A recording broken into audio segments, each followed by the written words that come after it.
Hi everyone, welcome to soothing souls. कैसे हैं आप सब? Hope everybody is doing good, moving ahead in life.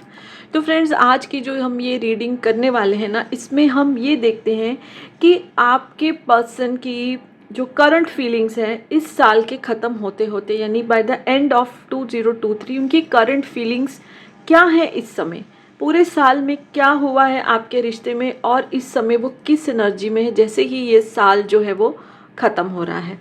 Okay, सो ये एक जनरल कलेक्टिव रीडिंग रहने वाली है फॉर ऑल ज़ोडिएक साइन।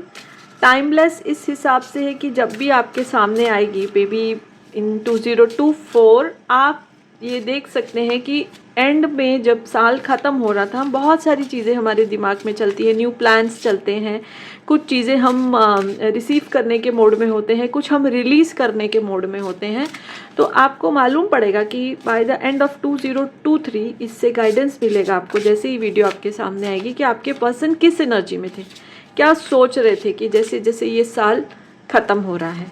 ठीक है, सो जेंडर स्पेसिफिक नहीं है फ्रेंड्स, सबके लिए है ये, कोई भी इसको देख सकता है, आप किसी के लिए भी देख सकते हैं। आप मैरिड हैं, आपका आउटसाइड मैरिज कोई रिलेशनशिप है, आप सिंगल हैं और किसी पर्सन को पसंद करते हैं, so everything okay, what ever resonates with you, you keep it, and otherwise you just ignore it. So let's see कि करंट फीलिंग्स क्या हैं आपके पर्सन की जैसे ये साल जो है वो ख़त्म हो रहा है। ओके, आई थिंक मैंने उल्टा उठाया था। पहला ही कार्ड आप देख लीजिए, फॉरगिवनेस का आया है। ओके, चलिए दूसरा देखते हैं क्या आया है। Okay, commitment. मुझे तो लग रहा है ये इतने क्लियर मैसेजेस हैं कि इनको तो समझाने की भी ज़रूरत नहीं है। Worthiness, worthiness, amazing, boundaries, secret women. Okay, थोड़ी सी ठंडी है, उसकी वजह से हाथ इतना काम नहीं कर रहे हैं। So let's see, oh my God, चलिए ये कार्ड ले लेते हैं। Inner peace, amazing, amazing. Okay, bottom of the deck की क्या एनर्जी है divine? Bottom of the deck की एनर्जी है अबेंडेंस, ब्यूटिफुल।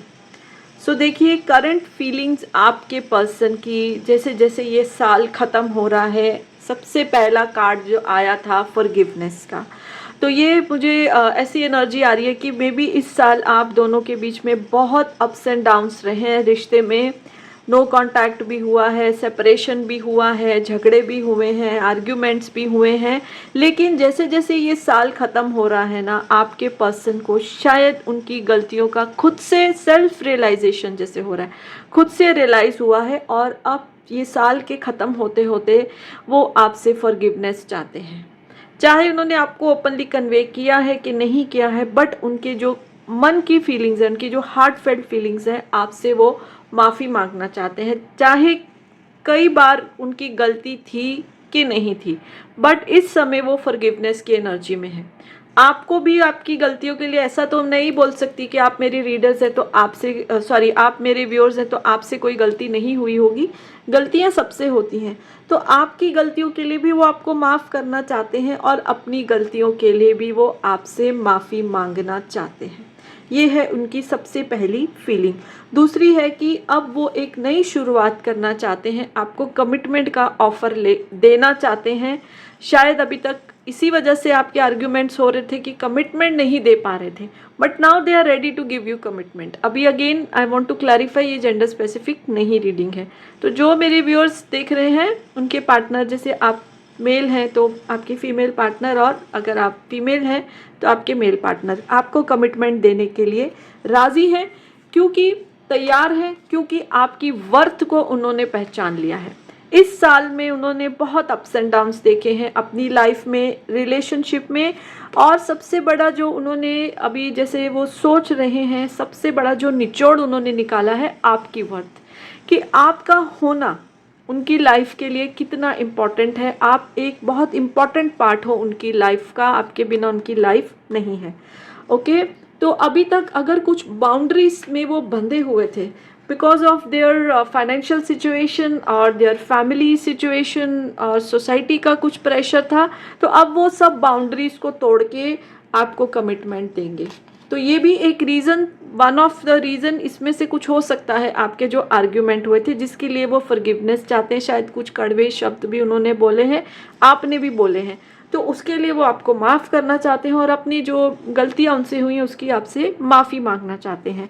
बाउंड्रीज़ को अभी वो क्रॉस करेंगे। जैसे अगर कुछ सोशल प्रेशर था, कुछ फाइनेंशियल प्रेशर था, फैमिली प्रेशर था, now they are not going to listen to that. तो आपके वो कमिटमेंट देंगे बिकॉज आपकी वर्थ को उन्होंने पहचाना है।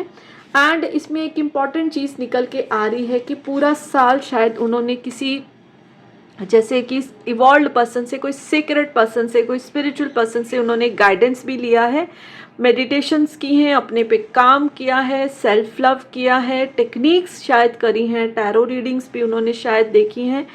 तो क्या है कि उनको जो इनर पीस का एहसास हो रहा है ये साल के ख़त्म होते होते, बिकॉज पूरा साल बहुत लड़ाई झगड़े मुझे दिखाई दे रहे हैं जिसके लिए वो फॉरगिवनेस मांग रहे हैं।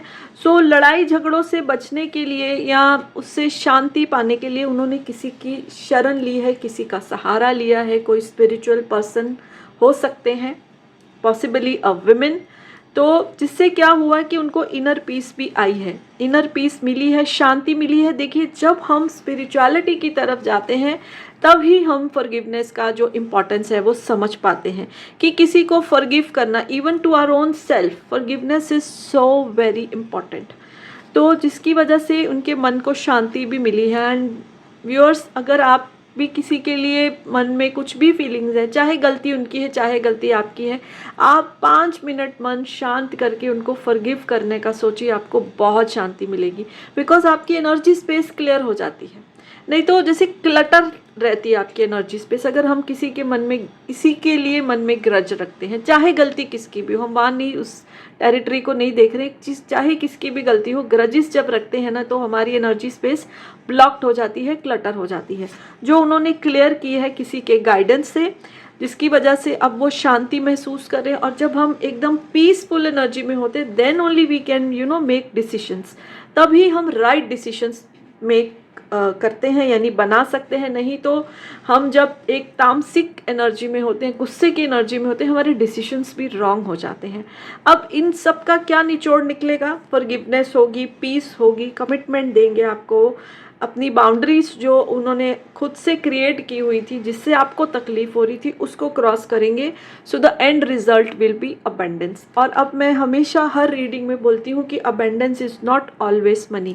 देखिए, इधर ये यिंग एंड यांग की भी एनर्जी आ रही है, यानी आपके यूनियन की एनर्जी आ रही है।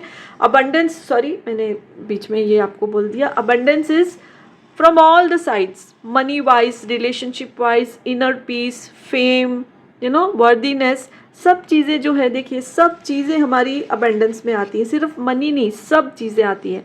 खाने पीने में कोई कमी नहीं हो, एवरीथिंग। आपको इनविटेशन भी अगर कोई देता है ना, तो वो भी एक अबंडेंस है आपकी लाइफ में। छोटा सा भी कोई गिफ्ट आपको देता है, that is also included in your abundance. थोड़ा सा कोई आपको प्रेज करता है, तारीफ करता है, वो भी आपके अबंडेंस में इंक्लूड होता है। सो इन सब चीज़ों का जो निचोड़ है, जो ये सब चीज़ें वो मतलब समझ पाए हैं, जो उनकी फीलिंग्स हैं, जैसे जैसे ये साल ख़त्म हो रहा है तो आगे जाके फ्यूचर क्या है? Abundance. Her sphere of life में उनको अबंडेंस मिलेगा। यिंग यांग की एनर्जी है, आगे जाके आपके यूनियन के 100% चांसेस है, बिकॉज ऑब्वियसली वो कमिटमेंट देने वाले हैं। और इस टाइम वो कमिटमेंट कोई प्रेशर में नहीं देंगे, मन से, शांति से, सब चीज़ों को जो है नेगेटिविटी को निकाल के अपनी एकदम पीसफुल एनर्जी में कमिटमेंट देंगे, जो कि ऑब्वियसली फुलफिल होने ही वाली है। और इतनी प्यारी एनर्जी है तो अबंडेंस तो आएगा ही लाइफ में। यूनिवर्स का गिफ्ट है हमको ये अबंडेंस। ओके, सो यही सब निकल कर आ रहा है। अच्छा लगा है तो लाइक कर दीजिए वीडियो, कुछ कमेंट कर दीजिए, और अगर पेज को फॉलो नहीं किया, चैनल को सब्सक्राइब नहीं किया, रिक्वेस्ट है कर दीजिए। So yes, bye for now and blessings to all of you.